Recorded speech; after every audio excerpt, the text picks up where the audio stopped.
Well, good Monday morning, everyone. Thank you for joining us here on our virtual live broadcast. And today, some of our friends we wanted to bring on and kind of get an update because it feels like it's been forever since we've talked to them.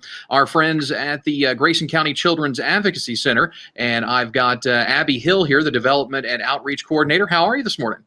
Doing well. How about you? I'm doing very, very well. Thanks for joining us here today. So we wanted to talk about what's going on with the Grayson County Children's Advocacy Center. I know you guys just did kind of like what we're doing here, like a virtual event recently. Tell us about that. We did. So we had been planning to have the Storybook Gala, which was replacing what used to be Cattleman's Ball. And we obviously, with the pandemic, needed to shift that. So we did that virtually.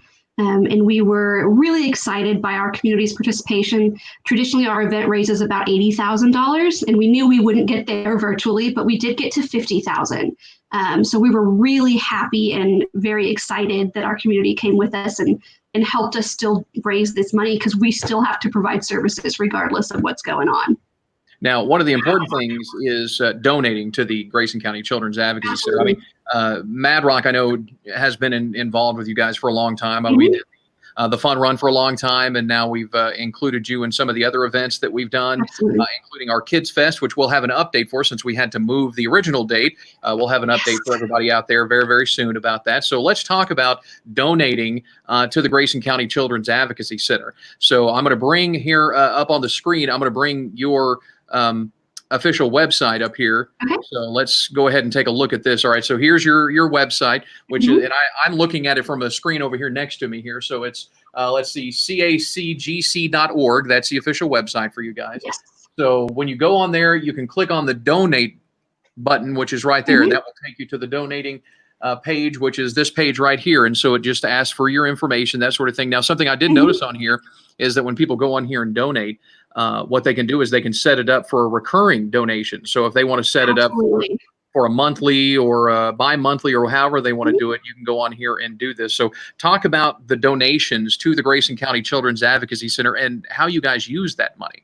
Absolutely. So what a lot of people don't realize about nonprofits and the CAC in particular is we get a lot of state and federal funding, but those finances are set aside for really specific services, direct client services. And so what happens is we have areas that aren't funded by those, things like our prevention and outreach programming. So when we go out to schools, when we train adults, but also day-to-day needs, like things like buying paper towels. You would not imagine the amount of paper towels that we go through at the CAC at any given day. But keeping the lights on, paying for things like AC repairs when we break down, all of that comes out of what's called unrestricted funds. And donations are a huge part of that. So what donations really do is help us fill in financial gaps to make sure that we can continue to pay all of our, provide all of our services. And a lot of people don't know that every single service at the CAC, including therapy, is completely free. We never charge clients anything. And so every little bit helps. You mentioned monthly donors. We actually call that our It's Everyone's Job team because we believe it's everyone's job to help protect kids from child abuse. And I think people think that it's that huge donation, that one-time big gift that's really what is most impactful. But that's not really true. The people that make the largest difference are our consistent donors who give at any level, whether that's $5 a month, $20 a month, a business might give $100 a month. That consistent funding is a huge deal and helps us really fill in gaps so that every child gets what they need from us. Now, you were saying that your virtual event recently made about $50,000, and usually with your events you raise about $80,000. So you've got that gap there of about $30,000. So these types of one-time or recurring donations will make a huge deal this year. Absolutely. And one of the things is our fiscal year actually ends at the end of August. So we're coming up on the end of our fiscal year. And so that $30,000 gap, we've got to close before our fiscal year closes. And so we are definitely always wanting community members to partner with us. But honestly, what we really want is people who believe in it. We believe that every child should be safe. No child should have to face abuse. No child should be a part of a violent crime. And so we like to think that if you believe that, give something, whether that's, like I said, $5, every little bit adds up and really changes children's lives. Now, Zach Grantham from the Katy Country AM show, he's sort of acting as one of our producers and participating in this live, even though I'm on screen, he's kind of off screen, but he had a question up here. You're talking about keeping children safe, which is the primary mission that you guys have. Absolutely. So some of the signs, and especially since a lot of people have been, having to social distance and been locked down for a long time, I've saw reports that, a lot of times abuse has not been reported during this whole thing. So for a lot of people who are out there, what are some of the signs and symptoms of child abuse? Zach was one. Sure. So there are a lot of signs and symptoms, and unfortunately, they can vary greatly. No child responds the same, but there are some primary things you're going to look for. One is a major shift in a child's behavior or personality. If there's a kiddo who's usually really quiet and soft-tempered who suddenly becomes very angry or aggressive, your brain needs to put up a red flag and say, why? What's going on? In the same way, if you have a kid who's usually kind of the class clown, always joking around, pulling pranks, getting in trouble, and all of a sudden that child becomes very quiet or sedate, why? Something's happening. So we often see a really big shift. With social distancing and with the pandemic, one of the things that we're seeing is an increase in physical abuse cases. We've got families who are high stress, who are worried about finances, who are worried about safety, and you've got kids who have no outlet all in the same place. And so we're definitely seeing an increase in that. So for that, you're going to look for injuries on soft parts of the body. It's actually pretty hard to bruise, like say your soft upper arm or your thighs. Hard parts of your bodies, knees, shins, those things bruise easily. And you're going to look for injuries that don't match the story given.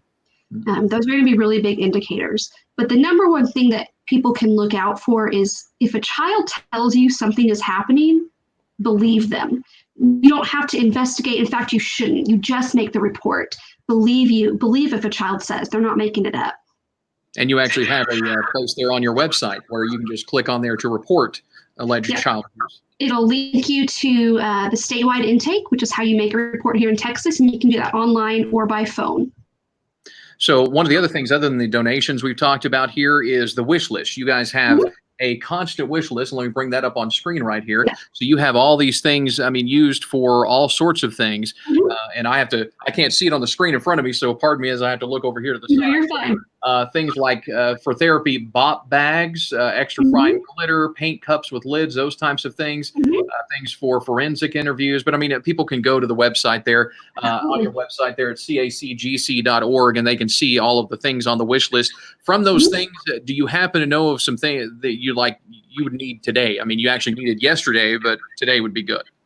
Our biggest things right now are cleaning supplies. We are fully open and functioning, but we are sanitizing between every single client, every single team member that comes in. Yeah. So things like paper towels, cleaning rags. We just ordered and have a great brand new natural cleaner that is EPA certified and is working great, but we go through a lot of paper towels and rags for that. But also things like toilet paper, hand sanitizer, soap, all of that always go through quickly, but we're going through incredibly quickly. So if you've got some of that you've kind of put to the side and had a little extra of, definitely something the CAC could use. So Zach has a good question that I didn't think about answering or actually asking. Do people just drop the items by the Children's Advocacy Center office, or how do they do that? So what we prefer right now, because we are trying to limit the amount of people in our building at one time, is that you just give us a call if you're headed over, and we'll actually come out to your car and meet you and take it all in for you. You don't even have to get out of your car if you don't want. So we just prefer you just pick up the phone and say, hey, I've got a donation, and we'll get you taken care of. Now I had another question here. We're getting into volunteering now. That's a big thing. If you work for a school or a child serving organization, do you offer training for those types of things? We absolutely do. And all of our training is offered completely free. So our core training for adults is called Recognizing and Reporting Child Abuse. It's about an hour and a half to a 2-hour program. And usually we try to do it live, but with everything going on, we can do that virtually now. And then we also do offer training for children. We use a program called Play It Safe that was developed right here in Texas and is excellent. So you can get more information on that on our website, but you can also give us a call. We are happy to talk with you through any details of that, but we love to offer training. It's always free and it's available for anyone who wants it. Now, I know that you have, just from our experiences working together with the Children's Advocacy Center, I know you have a lot of professionals that are, specifically trained in one thing or another, but you also, just like most nonprofits, rely on volunteers. And so somebody out Absolutely. there hearing about these kids, the physical abuse of these kids and wants to help and maybe doesn't have that, professional training, how can they help in other ways? Sure. So there are lots of ways to get involved as a volunteer. And unfortunately, because of the COVID-19 pandemic, we've kind of temporarily put our volunteer program on hold. So we're still taking applications, talking to people, but we're not actually having volunteers in the building. But there are other ways that people can still be involved, including some fun ways to be involved as a family. Every child that comes through our center gets to take home a stuffed animal or a blanket or a pillow, a comfort item. And so one of the things we love to encourage people to do is for families to get together and tie those little fleece blankets, super easy, super cheap. Kids can do it, and then donate those to us. And that way kids can have those comfort items. It's a super easy way. We've had families do cute little bake sales or kids do lemonade stands for us. But the biggest way that you can be involved right now amidst all of this is by following our social media, sharing our resources, and keeping an eye out for kids. That's the most important thing. But there's more details about different types of volunteer activities that we do have in the building, and we hope to get those started as soon as it is safe. Now, speaking of that, the Grayson County Children's Advocacy Center is considered a first responder. So you have been open this entire time. There hasn't been a time when you've been closed. Now, you haven't had all of your staff maybe in the building together at the same time, but the services you provide to the area have to continue throughout this time. Absolutely. All of our services have been fully functioning. We offer forensic interviews in partnership with law enforcement and CPS. Our therapy program has been fully functioning, some in person, some virtually. Our education program is doing virtual training. We are still offering medical exams for sexual assaults. We are fully functioning, fully open. Child abuse doesn't stop, so we don't either. So if people want more information about all the topics that we covered, of course, you can go to the website. Can you give that address out to people? It's cacgc.org. And if people want to call and have questions, since you do have people in the office, how do they do that? Our number is 903-957-0440. And anything else that we haven't covered today, talking about the great work you guys do? I don't think so, but I always like to end with the number. If you think that a child might be being abused, go ahead and call that in. And that number is 1-800-252-5400. Absolutely. Well, Abby, I appreciate you taking time today to be a part of the broadcast here, just so we could catch up with y'all, because it seems like it's been forever since we've seen y'all, only virtually by email, that sort of thing. So hopefully we'll get a chance to see each other very, very soon. So you take care, and please pass that along to all the other folks there at the Children's Advocacy Center. We will hopefully have some very good news about our Texoma Kids Fest, a new date for that coming up very, very soon. So you guys have a great day. Thanks a lot. Thanks.